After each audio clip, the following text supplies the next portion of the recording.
ਪੰਜਾਬੀ ਭਾਸ਼ਾ ਚੈਨਲ 'ਤੇ ਆਪ ਜੀ ਦਾ ਸਵਾਗਤ ਹੈ। ਸਾਰਿਆਂ ਨੂੰ ਪਿਆਰ ਭਰੀ ਸਤਿ ਸ਼੍ਰੀ ਅਕਾਲ। ਅੱਜ ਅਸੀਂ 6ਵੀਂ ਜਮਾਤ ਦੀ ਪਾਠ ਪੁਸਤਕ ਮਾਣਕ ਮਾਲਾ ਭਾਗ 1 ਦਾ 14ਵਾਂ ਅਧਿਆਏ 2 ਬੱਕਰੀਆਂ ਪੜ੍ਹ ਰਹੇ ਹਾਂ। ਇਸ ਦੇ ਬਾਰੇ ਅਸੀਂ ਪਹਿਲੇ ਪੜ੍ਹਾਂਗੇ, ਫਿਰ ਇਸ ਦੇ ਜੋ ਅਭਿਆਸ ਦੇ ਪ੍ਰਸ਼ਨ ਉੱਤਰ ਦਿੱਤੇ ਹਨ ਉਹ ਕਰਾਂਗੇ। 2 ਬੱਕਰੀਆਂ, ਇਸ ਦੇ ਨਾਮ ਤੋਂ ਕੀ ਪਤਾ ਚੱਲ ਰਿਹਾ ਹੈ ਕਿ ਇਹ ਇੱਕ ਕਹਾਣੀ ਵਾਂਗ ਹੈ, ਇੱਕ ਲੋਕ ਕਥਾ ਹੈ। ਆਓ ਹੁਣ ਅਸੀਂ ਇਸ ਨੂੰ ਪੜ੍ਹਨਾ ਸ਼ੁਰੂ ਕਰਦੇ ਹਾਂ। ਬਹੁਤ ਪੁਰਾਣੀ ਗੱਲ ਹੈ। ਇੱਕ ਛੋਟੀ ਜਿਹੀ ਨਦੀ ਉੱਤੇ ਲੱਕੜ ਦਾ ਛੋਟਾ ਜਿਹਾ ਪੁਲ ਸੀ। ਇੱਕ ਛੋਟੀ ਜਿਹੀ ਨਦੀ ਉੱਤੇ ਲੱਕੜ ਦਾ ਛੋਟਾ ਜਿਹਾ ਪੁਲ ਬਣਿਆ ਹੋਇਆ ਸੀ। ਪੁਲ ਇੰਨਾ ਭੀੜਾ मतलब बहुत ही ज़्यादा छोटा था, लेकिन बहुत बड़ा पुल नहीं था। ਭੀੜਾ ਸੀ ਕਿ ਉਹਦੇ ਉੱਤੋਂ ਆਮਣੇ ਸਾਹਮਣੇ ਤੋਂ ਇੱਕੋ ਸਮੇਂ 2 ਜਣੇ नहीं सन लंघ सकते। मतलब अगर इतना छोटा पुल था कि अगर उस चौड़ाई उसकी इतनी कम थी कि 2 लोग अगर एक साथ निकलना चाहें तो वो निकल नहीं सकते थे। तो एक उधर से आ रहा हो, एक इधर से आ रहा हो, तो दोनों का निकलना बहुत मुश्किल था। ਜਦੋਂ ਇੱਕ ਪਾਸਿਓਂ ਕੋਈ ਜਣਾ ਪੁਲ ਪਾਰ ਕਰ ਰਿਹਾ ਹੁੰਦਾ ਤਾਂ ਦੂਜੋਂ ਪਾਸਿਓਂ ਆਉਣ ਵਾਲਾ ਪਿੱਛੇ ਹੀ ਖੜਾ ਰਹਿੰਦਾ। ਜਦੋਂ ਪਹਿਲਾ ਪਾਰ ਕਰ ਜਾਂਦਾ ਤਾਂ ਸਾਹਮਣੇ ਵਾਲਾ ਪੁਲ ਉੱਤੇ ਚੜ੍ਹਦਾ। ਇੱਕ ਵਾਰ ਕੀ ਹੋਇਆ, ਇੱਕ ਕਾਲੀ ਬੱਕਰੀ ਪੁਲ ਪਾਰ ਕਰਨ ਲੱਗੀ। ਦੂਜੇ ਪਾਸਿਓਂ ਇੱਕ ਡੱਬ ਖੜੱਬੀ ਬੱਕਰੀ ਵੀ ਪੁਲ ਉੱਤੇ ਚੜ੍ਹ ਆਈ।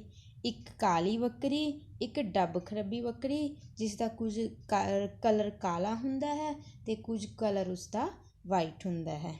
ਤੁਰਦੀਆਂ ਤੁਰਦੀਆਂ ਦੋਵੇਂ ਬੱਕਰੀਆਂ ਪੁਲ ਦੇ ਅੱਧ ਵਿਚਕਾਰ ਪਹੁੰਚ ਗਈਆਂ। ਦੋਵਾਂ ਨੇ ਇੱਕ ਦੂਜੀ ਨੂੰ ਵੇਖਿਆ। ਫਿਰ ਕੀ ਹੁੰਦਾ ਹੈ, ਹੁਣ ਕੀ ਕਰਨ।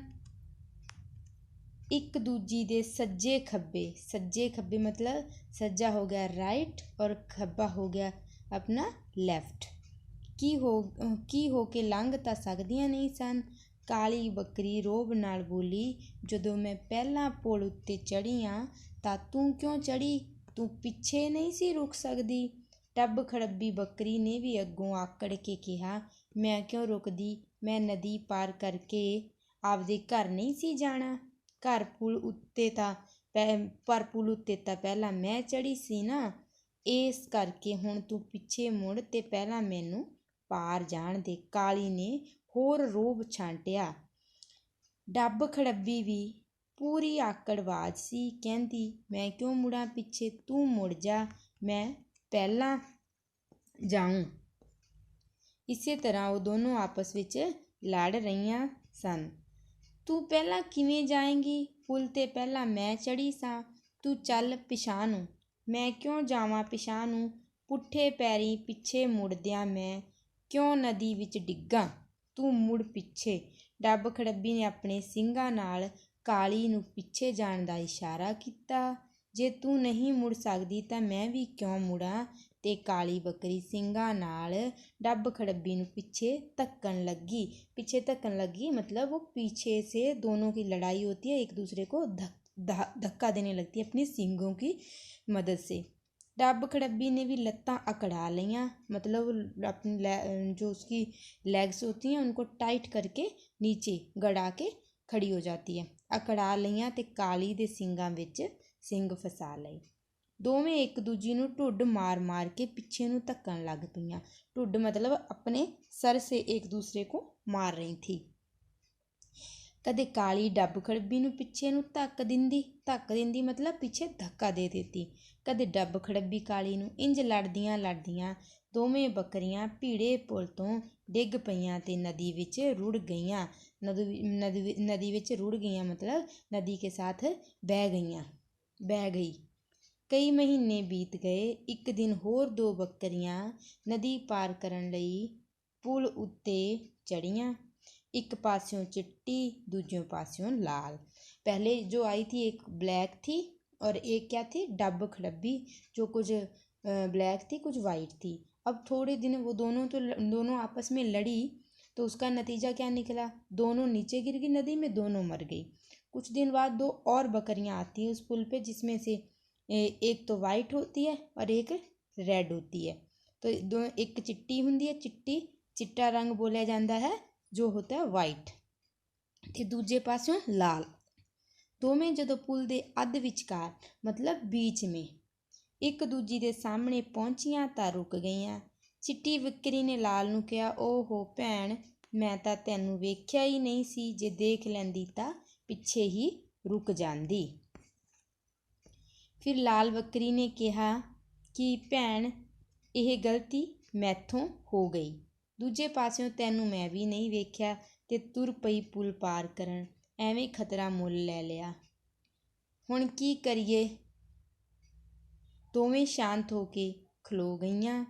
कुछ पल बाद लाल बकरी बोली, इउं करदिआं भैण, मैं हौली हौली पुट्ठे पैरी मुड़ जानी आ। ना ना, इंज नहीं करना।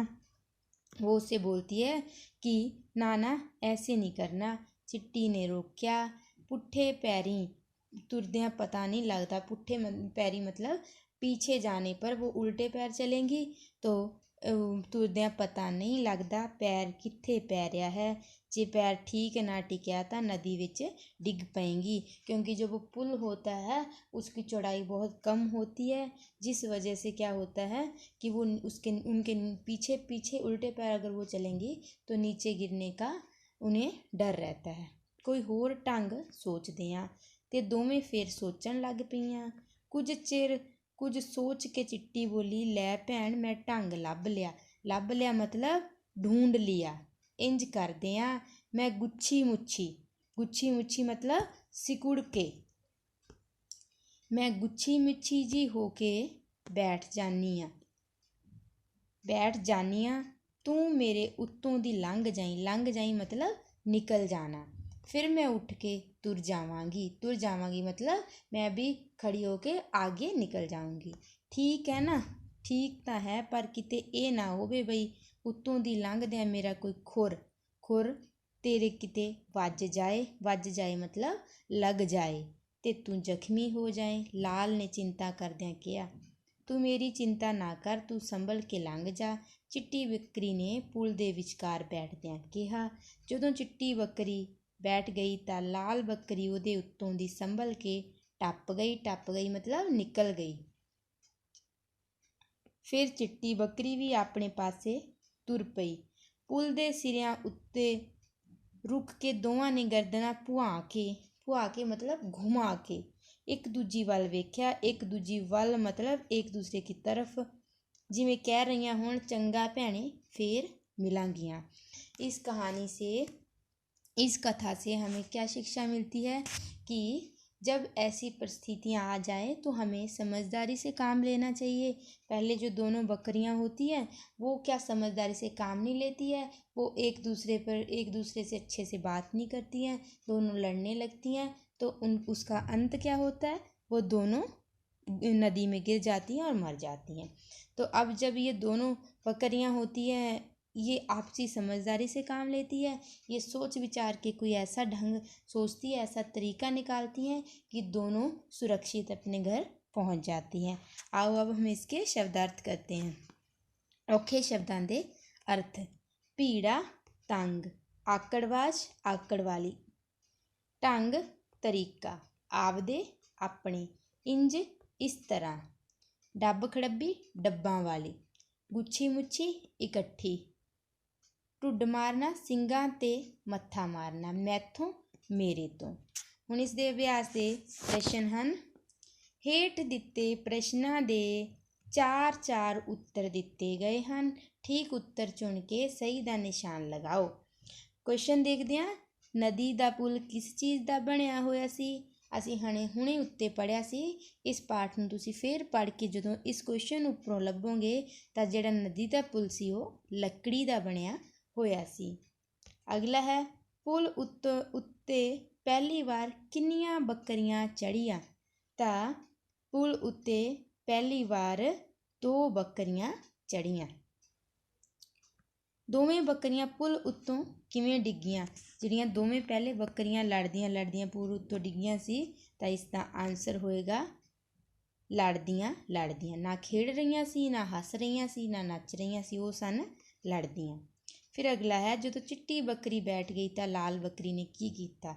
ये तो पहले वाली जो लड़ते लड़ते गिरी थी, पहले वाली बकरियां थी, जो बाद में आई थी बकरी, तो ਉਹ ਉਸ ਦੇ ਉੱਤੇ ਨੱਚਣ ਲੱਗੀ, ਉਸ ਨੂੰ ਢੁੱਡ ਮਾਰਨ ਲੱਗੀ, ਉਹ ਸੰਭਲ ਕੇ ਉਸ ਦੇ ਉੱਤੋਂ ਦੀ ਟੱਪ ਗਈ, ਉਸਨੇ ਚਿੱਟੀ ਬੱਕਰੀ ਨੂੰ ਨਦੀ ਵਿੱਚ ਧੱਕਾ ਦੇ ਦਿੱਤਾ।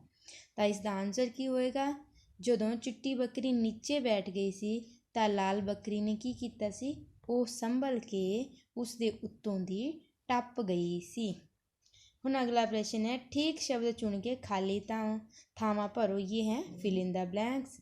तो अब हम इसे देखते हैं। पुल उत्ते दो चढ़ियाँ तो डैश, पुल उत्ते दो डैश चढ़ियाँ, तो ऊपर आप देखते हैं क्या आएगा इसमें, बकरियाँ। तो यहाँ पे आएगा बकरियाँ। फिर नेक्स्ट है, काली बकरी पुल डैश करन लगी।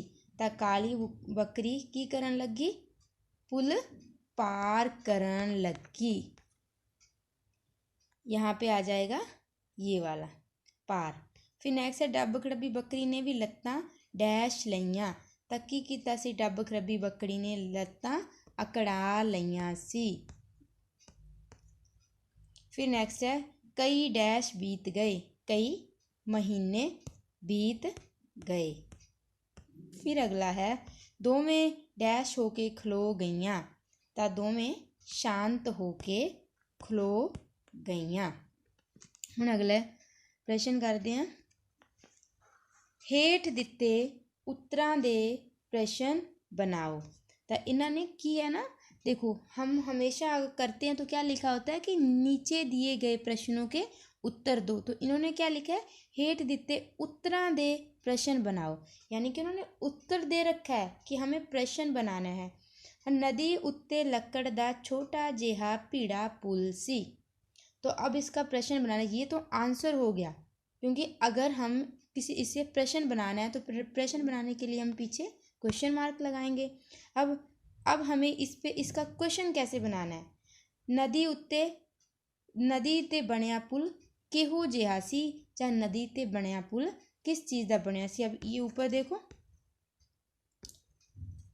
नदी दा, ये देखो यही वाला जो हम इसका बना सकते हैं, नदी दा पुल किस चीज़ का बनिया होया सी। तो यही वाला प्रश्न हम वहाँ पे लिख सकते हैं। फिर नेक्स्ट है, देखो यहाँ, लड़दियाँ दोवें बकरियाँ भीड़े पुल तो डिग पईयां। तो बकरियाँ नदी विच किस तरह डिग पईयां। तो ये वाला क्वेश्चन भी देखो यहाँ पे, दोवें बकरियाँ पुल उत्तों किवें डिगियाँ। तो ये वाला, इसका हम यहाँ पे क्वेश्चन लिख देंगे, यहाँ पे क्वेश्चन लिख के पीछे उसके हम लगा देंगे क्वेश्चन मार्क। फिर नेक्स्ट है, जो चिट्टी बकरी बैठ गई था लाल बकरी उहदे उत्तों दी संभल के टप गई। तो इसका हम यहाँ पे क्या क्वेश्चन बनाएंगे कि जो तो चिट्टी बकरी बैठ गई था लाल बकरी ने की कीता। तो ये इसका क्या हो जाएगा, इसका क्वेश्चन बन जाएगा। तो इस तरीके से बच्चों आज हमने इस चैप्टर में के बारे में पढ़ा है, इसके प्रश्न उत्तर भी हमने किए हैं। इस चैप्टर को एक बार आप अच्छे से पढ़ोगे, फिर इसके क्वेश्चन उत्तर करोगे। धन्यवाद।